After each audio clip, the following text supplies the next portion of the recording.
We're talking pro football today on the Football Game Tonight podcast. I'm your host, John Kuzma. On the ticker today, we have the Quinshon Judkins story. We're going to talk a little bit about Ndamukong Suh. We'll do the second round rookie story. A bunch of rookies are holding out. We'll talk a little bit about Christian McCaffrey. And then we'll cap this episode off with the Chase Brown story. So the headliner today is the Quinshon Judkins story. So Quinshon Judkins was arrested for domestic violence, and it's going to be a misdemeanor offense for Quinshon Judkins. And remember, this guy was just drafted by the Browns. I believe he was a second-round pick out of Ohio State. The thing about Quinshon Judkins is the Browns were really happy with him leading up to this point. They said he was doing a remarkable job in OTAs, in all those off-season workouts. So things were going really good for Quinshon Judkins. They were really high on him. They couldn't ask for any more out of this guy because he was doing a great job in these practices, looking elusive with the jump cuts. There was something there, and the Browns were really high on this guy. They thought, he has a really high trajectory, and the future was very bright for Quinshon Judkins. Out of nowhere, he gets arrested down in Broward, Florida, according to the Broward sheriffs, and it's tough for the Browns because this Browns team, we know about the Browns' history. There's always been a little dysfunction there. Even look at the star players they have now. Myles Garrett, we think about the situation with Mason Rudolph. You look at the Deshaun Watson trade. Deshaun Watson is viewed poorly by a lot of people, even if, a grand jury didn't convict him of anything. So he's kind of a polarizing character. Then you have Quinshon Judkins, where things were going right, and he seemed to be soaring out of nowhere. Abruptly, he gets arrested down in Broward County, Florida. Just a tough break for Quinshon Judkins. But, if you're a Browns fan and you're looking for, something to be positive about, he has been performing very well. So hopefully, this was a domestic violence thing, and yeah, it was only a misdemeanor, but you don't want to see a pattern of bad behavior there. You don't want to see a guy turning to violence as a coping mechanism. And hopefully he understands that this was just a setback and he can't go down this path again. He's got to find healthier coping mechanisms going forward, whatever that may be, working out, focusing more on football, being surrounded by family or friends. Those are some of the positive things that Quinshon Judkins can do. So we'll see what happens. We'll see if he can bounce back, and this is just a minor bump in the road, and hopefully it's a one-time thing that we never hear again from Quinshon Judkins. Hopefully he learns his lesson. Maybe he gets away from some of the people he's surrounding himself with because, if you are in a domestic violence dispute, maybe that person you're with that you got in the dispute with has to be, pushed out of your life. When you get to this next level and all eyes are on you, you got to make some tough decisions. There's an old saying, everybody can't go with you. And unfortunately, some people aren't ready to level up with you. They haven't done the work to get to that next level, so they're not ready for that elevation.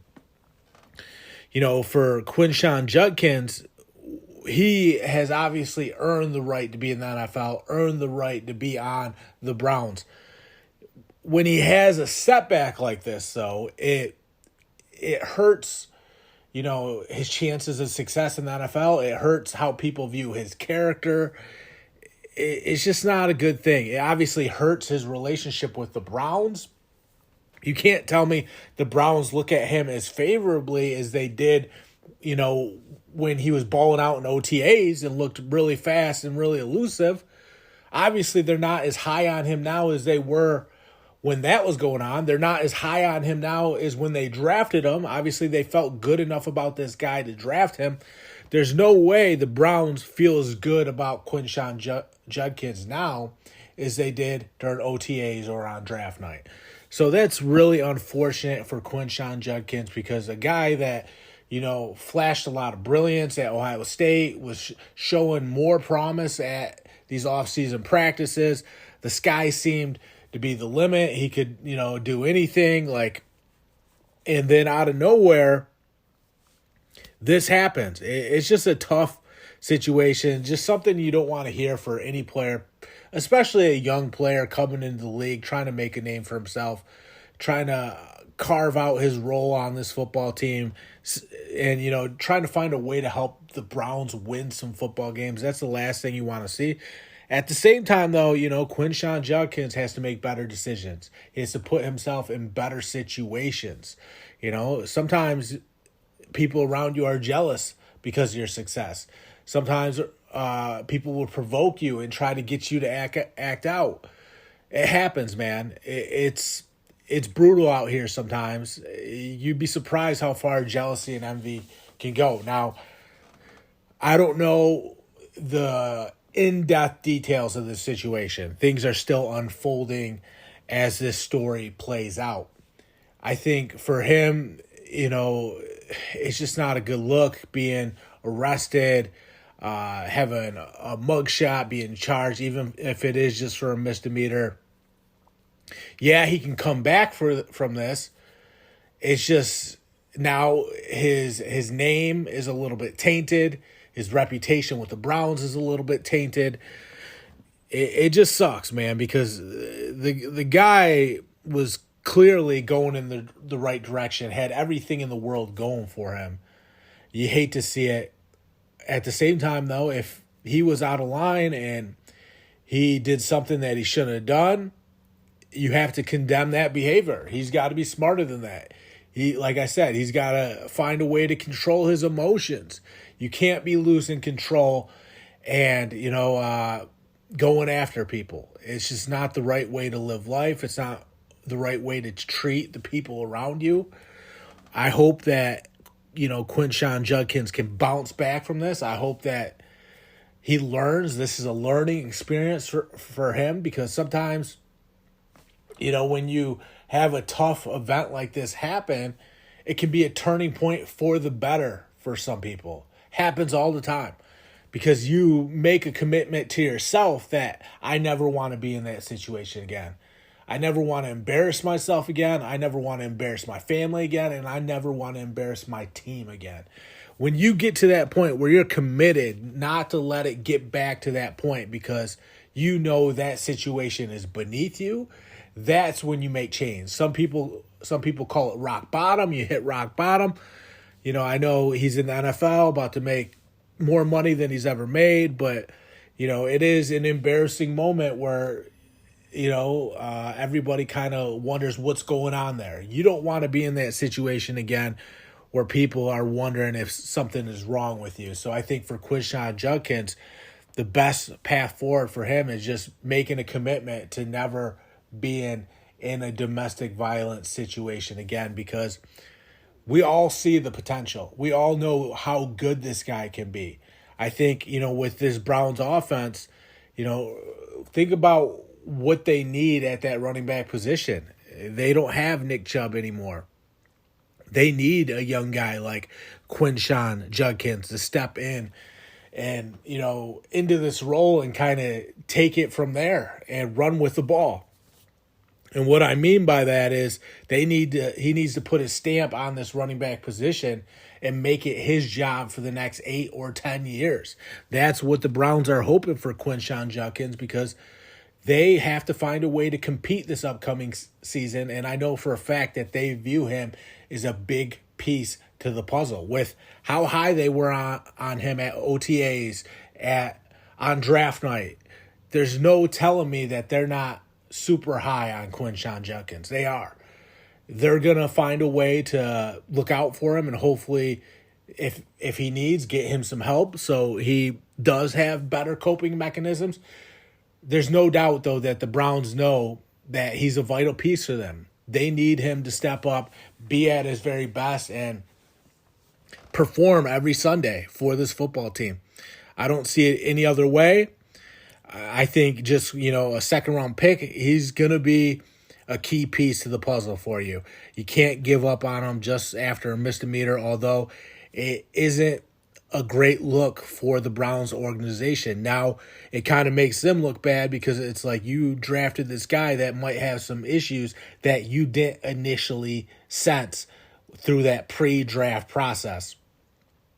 I think, you hate to say this about a domestic violence situation.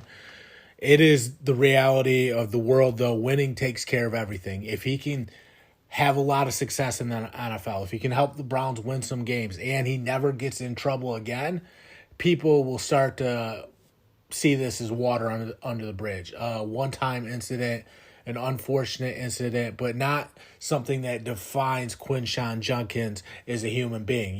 We're all human beings. We all have setbacks. We all have moments that we have to bounce back from because they're not true representations of who we are. Hopefully that's the situation when it comes to Quinshon Judkins. Moving on, the next topic I have, Ndamukong Suh. Ndamukong Suh has retired from the NFL, I believe, after 13 seasons. What a career. One of the most feared, one of the most dominant defenders we've ever seen in the history of the NFL. A guy that was just so good on that defensive line, breaking through the offensive line and getting into the backfield, sacking the quarterback, coming down the line and blowing up a running play, hitting the running back so hard that they thought twice about running the ball again.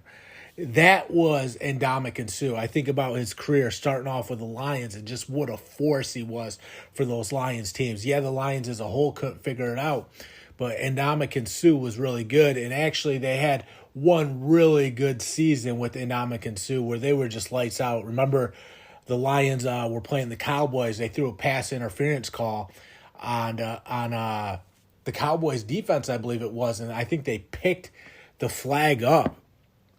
They picked the flag up and they waved off the pass interference call, and the Lions ended up losing. But that was a really controversial moment. I know Ndamukong Suh was part of that team. One of the best Lions teams we've seen. Obviously, the Lions are much better now, but before what they are now, that team had traditionally struggled, and Ndamukong Suh was so important in keeping those Lions teams competitive because without him, they would have been just dead in the water.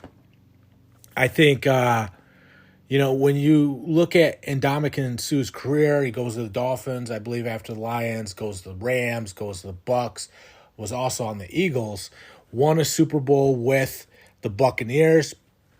I think they got to a Super Bowl with the Rams, maybe came up short. But,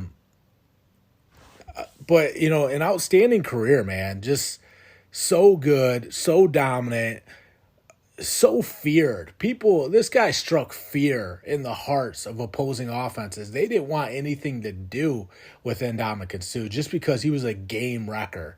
He was like a wrecking ball on that defensive line to the point where your offensive line was getting blown up. And he was coming so fast to the point where that pocket was collapsing on the quarterback. He was just a game wrecker. That's the best way to put it, And I think with Ndamukong Suh is he's so misunderstood, man. He's so misunderstood because for the longest time, people were like, this guy's a dirty player. We hate him. A lot of people didn't like him around the NFL. And it's just not a true representation of who Ndamukong Suh is because off this field, he's a stand-up guy. Ndamukong Suh has never been in any trouble. He's a genuine human being who is a positive force for good off the field. Got an engineering degree from Nebraska, does a lot of great things, has a great podcast right now. I believe that's in the top 50 sports podcasts on Apple Podcasts. It's about business and finance. He helps people with financial literacy. Off the field, just an all-around good guy. So it's just a weird situation where a lot of fans, maybe because they were Packers fans and it was that Lions-Packers rivalry, and, there was the thing where he stomped on a player. People said he stomped on a player. He was a dirty player. Rodgers apparently wasn't a fan of him. The whole Packers team wasn't a fan of him. that's one thing, but that's between the lines. It's a gritty game, man. It's a gritty game. It's a brutal sport.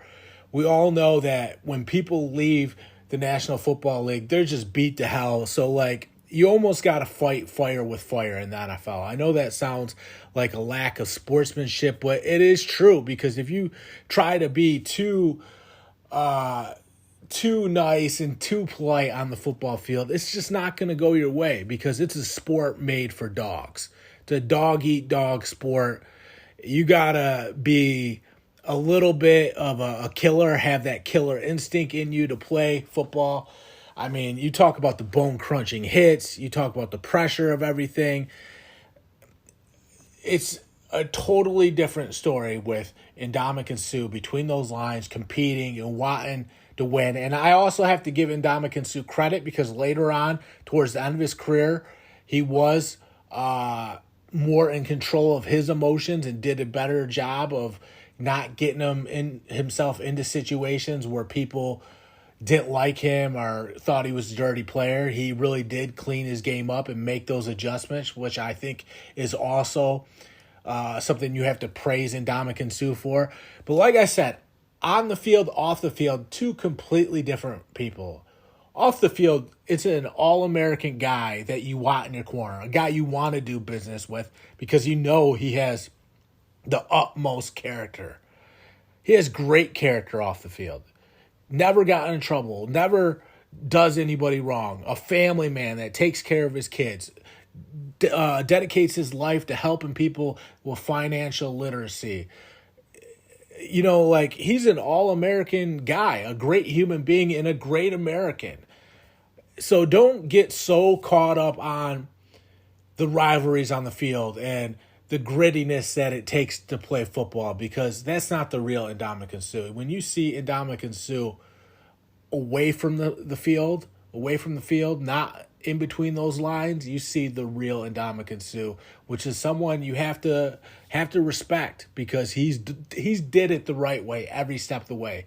From the moment we first knew this guy at Nebraska, one of the best college defenders we've ever seen, to where he is now, off the field, he's been a perfect role model for everybody in this whole entire world.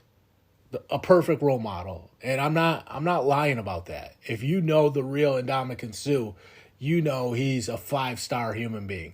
There's a reason Warren Buffett wanted to mentor Ndamukong Suh, because off the field, he's so bright and such a good dude. So I hope when we look back at Ndamukong Suh's career, I think we need to recognize the real Ndamukong Suh. We need to realize the guy off the field. And we also have to respect him for who he was on the field too, because it was about competing. It was about doing everything he could to help his teams win. Yeah, early on, he was a little bit immature with the Lions and was still learning the ropes of the NFL, but he did make those adjustments later on in his career to the point where he was more respected and more well-liked by everybody.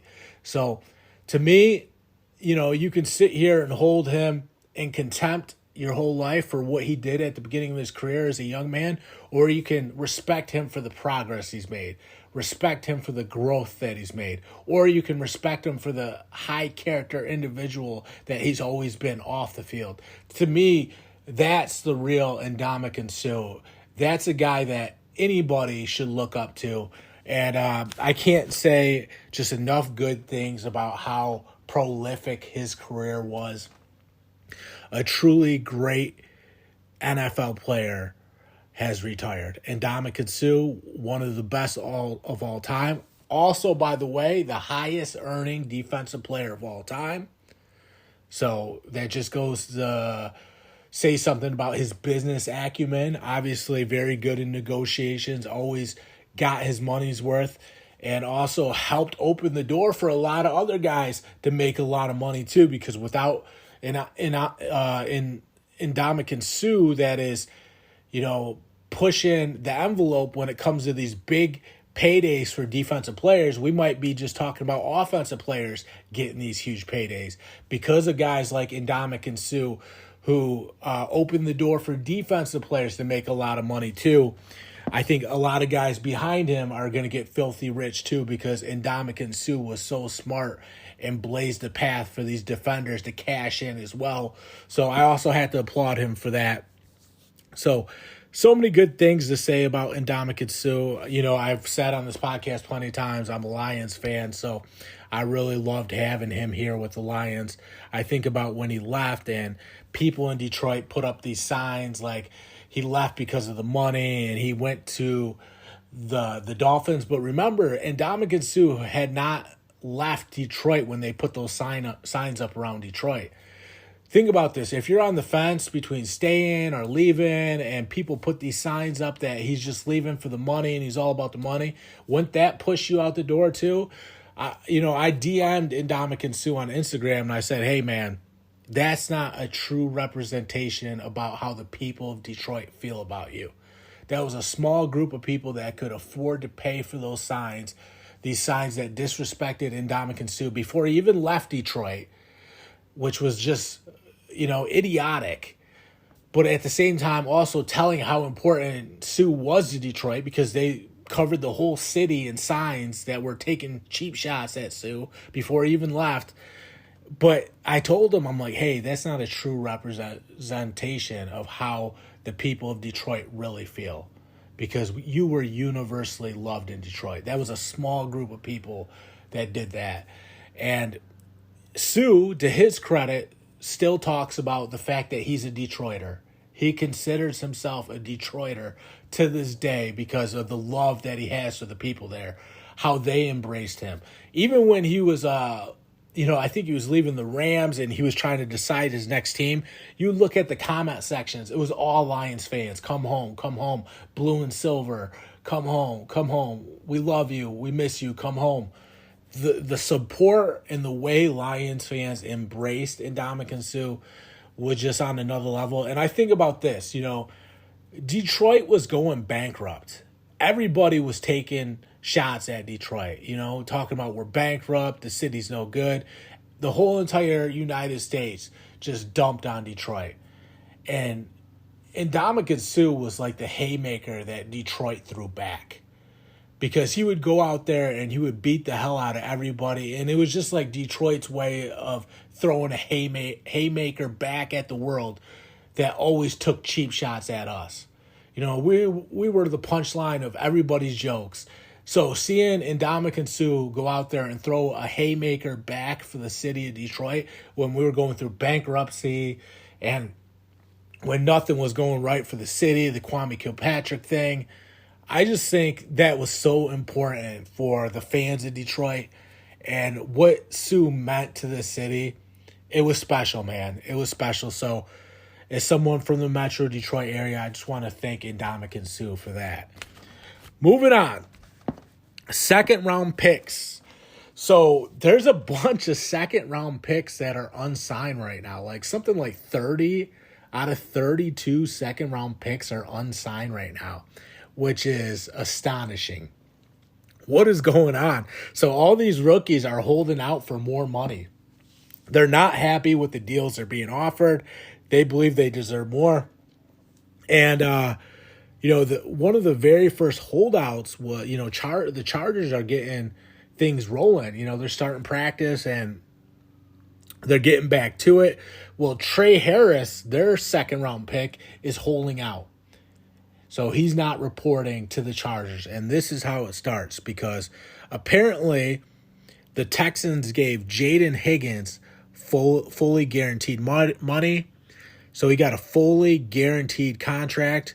I believe it was the Texans. Another second round pick, Carson Schweichinger, got a fully guaranteed contract. And what that did is it made all these other second round picks take notice. All these other second round picks are like, hey, if Higgins and Schweichinger got fully guaranteed contracts, why am I not getting a guaranteed contract? I'm a second round pick. Should I get fully guaranteed money as well? That's what these other guys are thinking, and it's smart on their behalf. Because once that door is open and once the Rubicon has been crossed, there's no going back.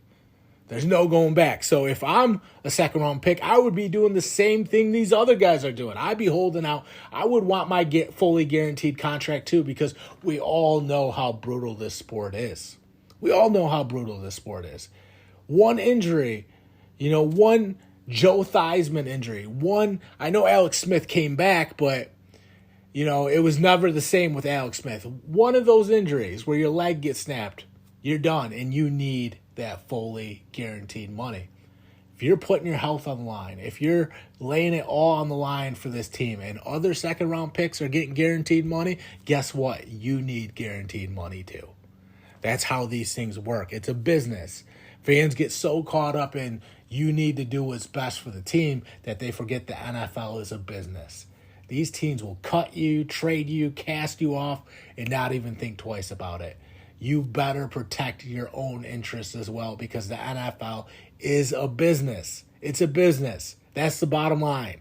And when money's involved and when your health, and there's serious health risks. We all know that. We've seen, I think about the Lions, Reggie Brown, I believe it was, got paralyzed. I mean, look at Ryan Shazier.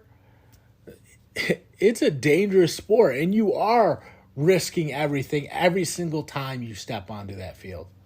Every single time you step on that field, you're risking everything. So you have to take care of yourself. So I actually like what these second round rookies are doing. If, Jaden Higgins and Carson Schweizinger both got fully guaranteed contracts, then you have to fight for yours. So maybe it's actually the agent stepping up and trying to take care of their clients. Either way, it's the right move for the rest of these second round picks. Trey Harris is kind of getting it kicked off, holding out camp, not going with the Chargers until he gets what he believes to be a fair deal. We all heard about the Shamar Stewart story with the Bengals. Shamar Stewart is a first-round pick. Really frustrated with the Bengals, says they don't care about winning. They're jeopardizing winning over a little bit of money. He believes that they should be taking care of him. The Bengals should be taking care of Shamar Stewart, is what I'm saying basically. And it's like, sometimes these guys do have a point. If you felt good enough about drafting this guy in the first round, or even a second round pick, that's still an early round pick, like Shamar Stewart especially, it's like you felt good enough about drafting this guy and you're letting the situation unravel to the point where there's friction and tension between Shamar Stewart and the Bengals. It's like maybe you should get a deal done just to salvage a first round pick, which is so critical to this team's future. And, it's happening across the league right now. These guys are getting smarter. They want better deals. They want more guaranteed money. They're looking around and seeing what other guys are getting, and they're factoring that into their own value. That's what we're seeing with Jaden Higgins and Carson Schweizinger got their deals. They already got their guaranteed money, but that's what we're seeing with Trey Harris, the other second-round picks in the National Football League, to the point where 30 out of 32 other second-round picks have not signed their deal, and they want guaranteed money. So it's something to keep an eye on. And I think about the Deshaun Watson story. Remember, Deshaun Watson got a fully guaranteed contract, and that opened the door for other NFL players to get fully guaranteed money. And the NFL actually tried to, nip that in the bud. They were colluding to prevent other teams from giving guaranteed contracts because they wanted to keep these salaries down, because these contracts are blowing up and they're ballooning so much that it's getting really expensive. And guess what? When these contracts balloon up and get more expensive, profits go down a little bit. It cuts into your profits. So the league and the owners wanted to nip these guaranteed contracts in the bud. But, once Pandora's box has been opened, there's no going back. Deshaun Watson gets that huge quarterback contract. That's a guaranteed contract. Up until this point, he hasn't lived up to that contract. But, in hindsight, he's going to make a lot of, just like Sue, he's going to make a bunch of other people a lot of money too, because he opened that door for everybody else to get guaranteed money. And now we're even seeing it with second-round picks. We're seeing it with second-round picks, with Jaden Higgins, with Carson Schweisinger, where they're getting fully guaranteed contracts as second-round picks. And now Trey Harris wants fully guaranteed money. 30 of the other 32 second-round picks want guaranteed money. The story starts with Deshaun Watson and him getting guaranteed money. After that, the owners in the league try to strike back and say, hey, we need to put the genie back in the bottle and make sure these guaranteed contracts don't get out of control. Well, fast forward to now, the second-round picks want guaranteed money too. So this is unfolding. We'll see if it keeps going. The third-round picks start getting guaranteed money. The other free agency signings start getting guaranteed money. It seems to be trending in that direction because, this just started not too long ago, and look how much it's already developed. So keep an eye on the guaranteed contracts because that's something that is starting to gain some traction in the National Football League. Moving on, we have the Christian McCaffrey story. Christian McCaffrey I think he just had a baby with his girlfriend, Olivia Copel, I believe her name is.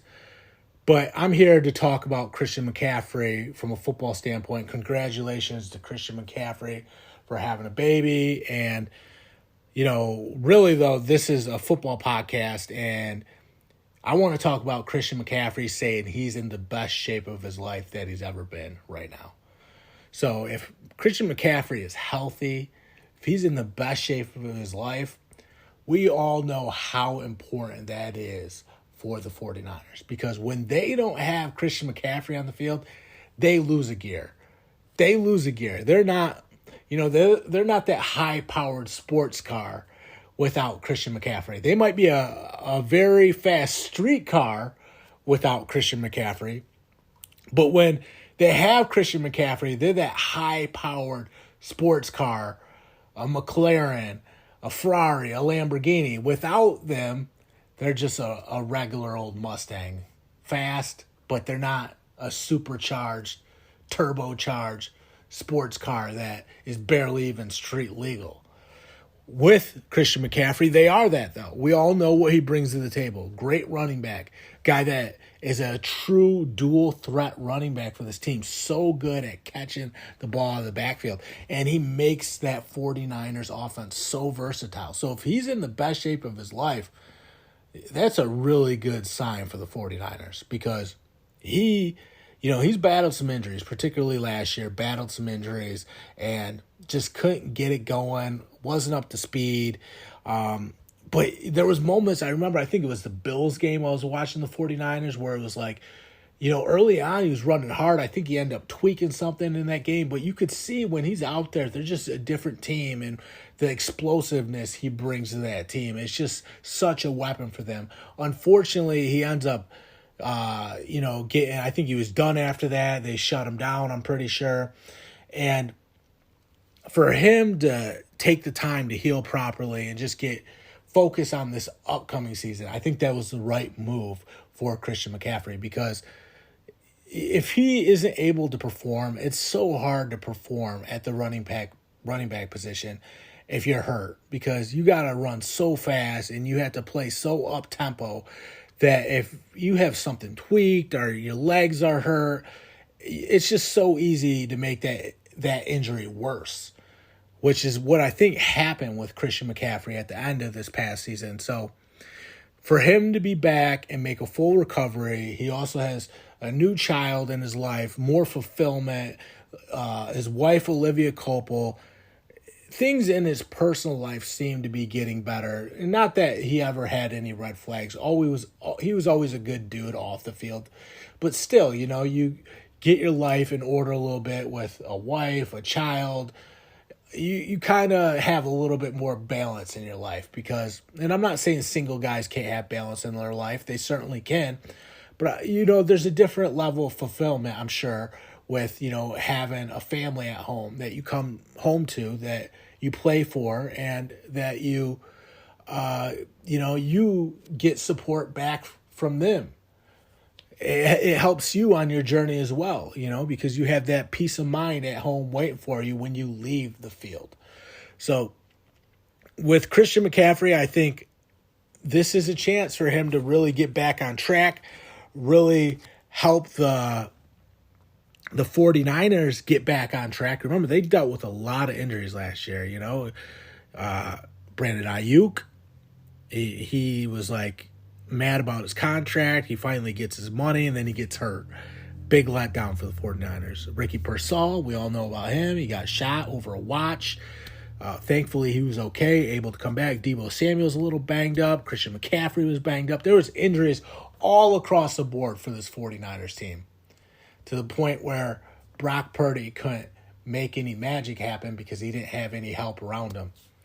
So getting Christian McCaffrey back is going to inject some lifeblood into this 49ers team. He's almost like the heart that pumps and blood flows to the 49ers team, because when he's out there, they're just a different football team. Ever since when they traded for him, I believe it was from the Panthers, they traded for him, and he's been so dynamic in that role, and the 49ers have leveled up ever since trading for Christian McCaffrey.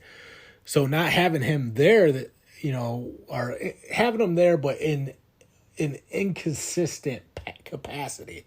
He was in an inconsistent capacity last year with the 49ers, where banged up, comes back, banged up, comes back, trying to get it going, but could never quite get it going because of nagging injuries, and then tweak something at the end of the season. They shut him down. Well, that ended up being a good move, because there wasn't really, I don't think the 49ers were going to salvage last year. I think there was just too much to overcome injury-wise. So shutting him down and looking to the future was a smart move for the 49ers. It was a smart move because now he's healthy.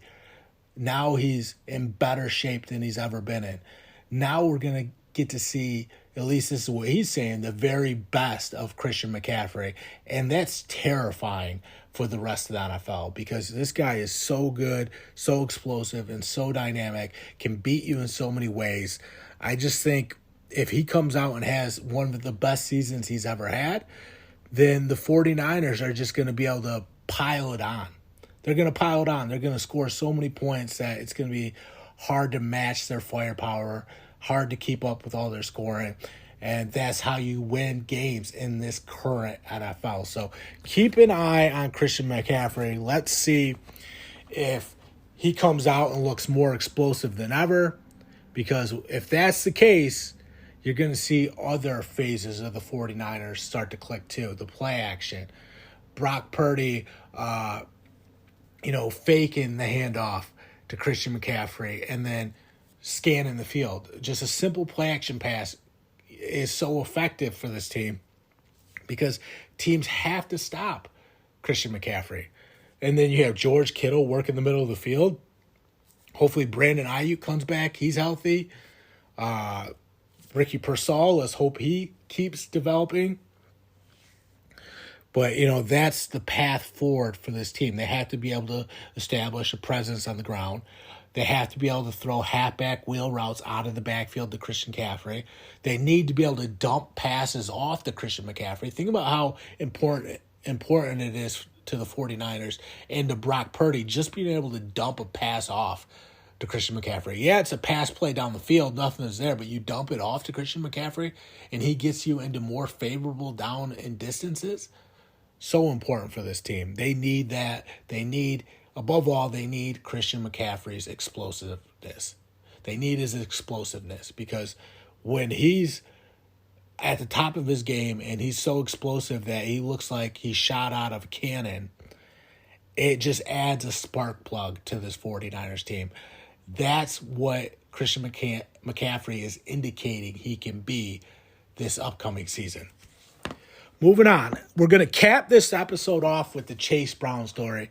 If you're familiar with Bengals running back Chase Brown, I think you know somebody that has been a surprise to everybody in the National Football League. This guy was someone that came out of nowhere and really stepped up for this Bengals offense. And Chase Brown is somewhat like Christian McCaffrey, the guy we just talked about, and what he's capable of doing. I mean, first of all, when I think about Chase Brown, I think about those runs right up the middle. How many times did we see this guy run right up the middle of the field through the one hole or the two hole and just go for a huge gain for this Bengals offense? So many times. And he's not the biggest guy in the world. You know, a lot of times a little bit smaller running back might be a little bit afraid of running up the middle. You know, they fear it a little bit. But I got to be honest with you, Chase Brown is one of the best running backs in the league at running between the tackles. That's the thing that jumped out to me. He's fearless going up the middle. And, I mean, he's a little bit smaller, not too small, but he is a little bit smaller. It's not like he's a 230, 240 running back. Not even 220. I think he's right over 200 pounds. 5'9", 200 pounds. He's not some huge bruising running back that is capable of running up the middle, but yet he is capable of running up the middle because he plays fearless, because he is explosive, because, you know, people have to focus so much on the Bengals wide receivers with Jamar Chase and T. Higgins. They got to focus on Joe Burrow being able to throw the football. That teams are a little bit vulnerable in that middle, and Chase Brown exposes that time and time again. So good at gashing teams right up the middle. You'll see him do a little bit of off-tackle stuff, but really his best work is just running right up the middle of the field. Nothing fancy, just taking a handoff, getting north and south, running right through the middle of the defense. He hits the hole fast. He makes a guy miss, and he picks up big chunks of yardage.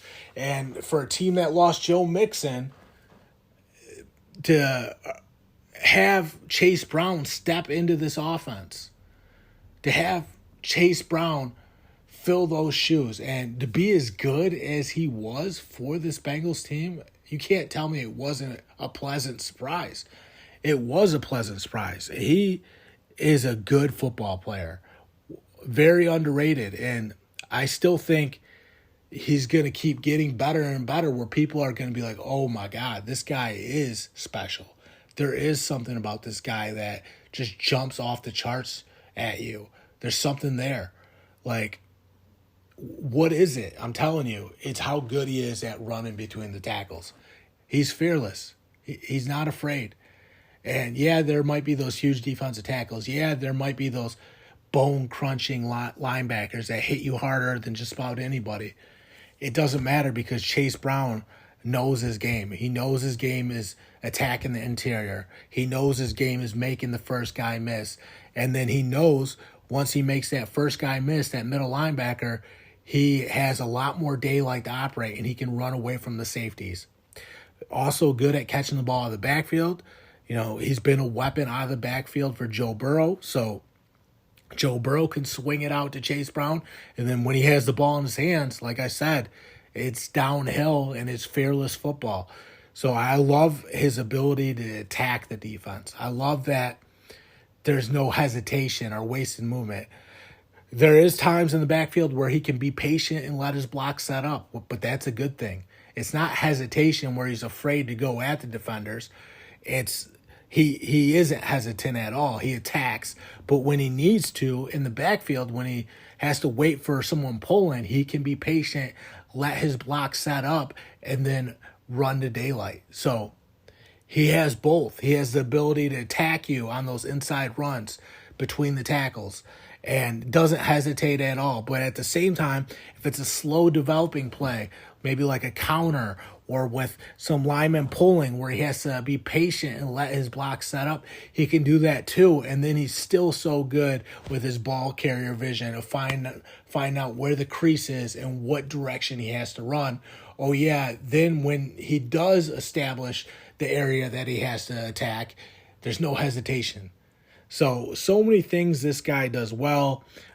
Filling in for Joe Mixon. Joe Mixon's not on the Bengals anymore.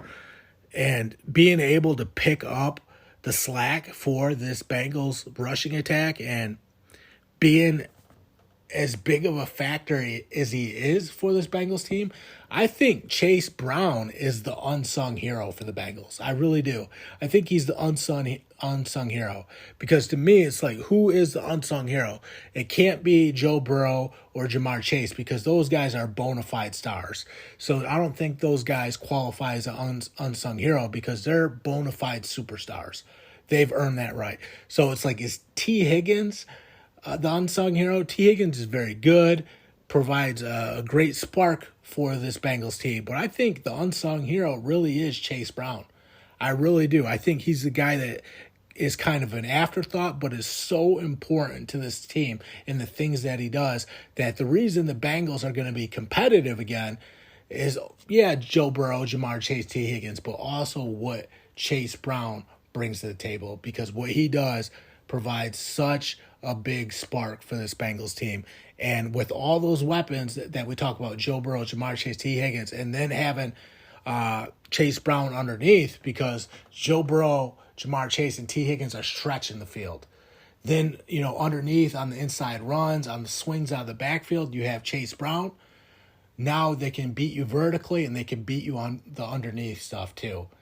So it's so hard to defend this Bengals offense. That's why part of the reason we saw them become as prolific as they were this past year, with Jamar Chase being one of the best wide receivers, having one of the best seasons we've ever seen from a wide receiver, with Joe Burrow taking the next step in his game when he was already a really good football player, and then Chase Brown stepping in and being dominant at the running back position too. It just goes to show how good the Bengals are on the offensive side of the ball. I'm John Kuzma. Thank you guys so much for tuning in to this latest episode of the Football Game Tonight podcast.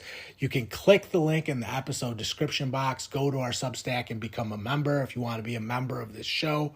We're located anywhere podcasts are found: Spotify, Pandora, YouTube, Amazon, iHeartRadio. Check us out. Thank you guys so much for tuning in. I'm signing off.